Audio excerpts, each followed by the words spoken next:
હાલો મિત્રો, ઘરની રસોઈમાં તમારું સ્વાગત છે। તો આજે આપણે બનાવવાના છે દાળ ભાત। તો સૌપ્રથમ આપણે તુવેરની દાળને ગરમ પાણીમાં ધોઈ લેવાની છે, જેથી કરીને તેમાં એરળિયું તેલ હોય એ નીકળી જાય। જો આ રીતનું આપણે ધોઈ લેવાની છે। પછી આપણે ઠંડા પાણીએ પણ એને સરખી રીતે ધોઈ લેવાની છે। જો આ રીતના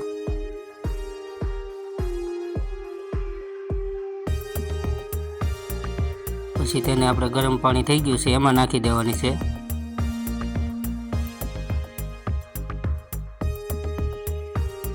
ત્યારબાદ આપણે સિંગદાણાને પણ ધોઈ નાખવાના છે। સિંગદાણા તો ઘરના છે એટલે થોડાક આવા છે।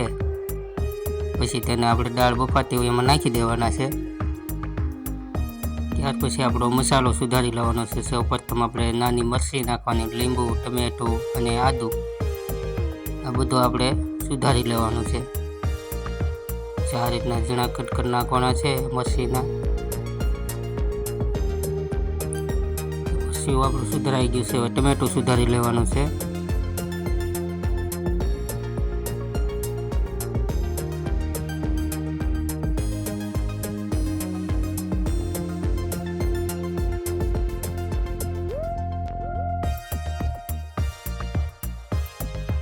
ચાલો, આપણે મરચું ટમેટું સુધારાઈ ગયું છે। હવે આપણે આદુને પણ સુધારી લેવાનું છે। આદું જે પ્રમાણે તમે ખાતા હોય એટલું નાખવાનું, કારણ કે આદું તો સારું આવા શિયાળાનું। આ રીતનું ઘણા ભાગમાં એને પણ કટિંગ કરી લેવાનું છે। ત્યારબાદ આપણે લીંબુનો રસ કાઢી લેવાનો છે। લીંબુનો રસ પછી કાઢી લેવાનો છે। પછી જે બધો મસાલો છે એ દાળ આપણે બફાઈ છે એમાં નાખી દેવાનો છે, જેથી કરીને સરખી રીતે એ પણ પાકી જાય। ત્યારબાદ આપણે થોડાક બાસમતી ચોખા લીધા છે। બાસમતી ચોખાને પણ આપણે પાણીમાં ધોઈ લેવાના છે, પછી જ બાફવાના છે।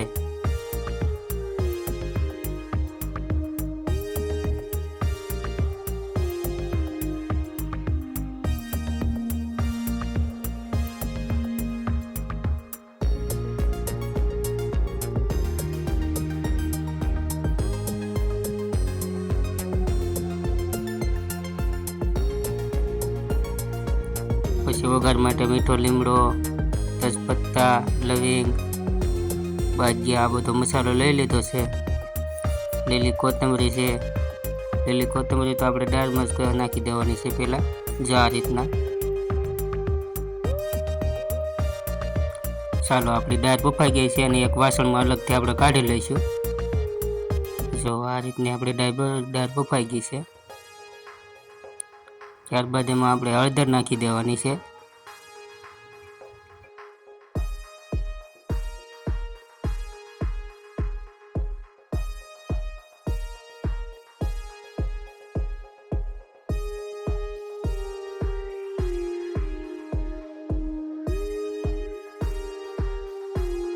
આપણા ભાત પણ બફાઈને રેડી થઈ ગયા છે।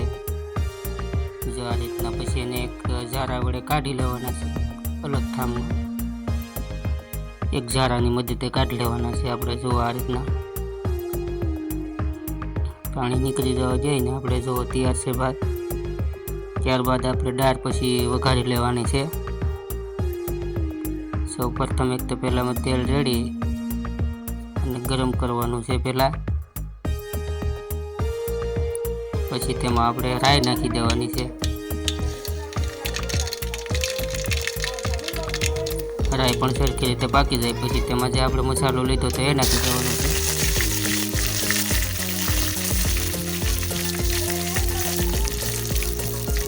મસાલો પાકી જાય પછી તેમાં આપણે દાળ વઘારી નાખવાની છે। આ રીતના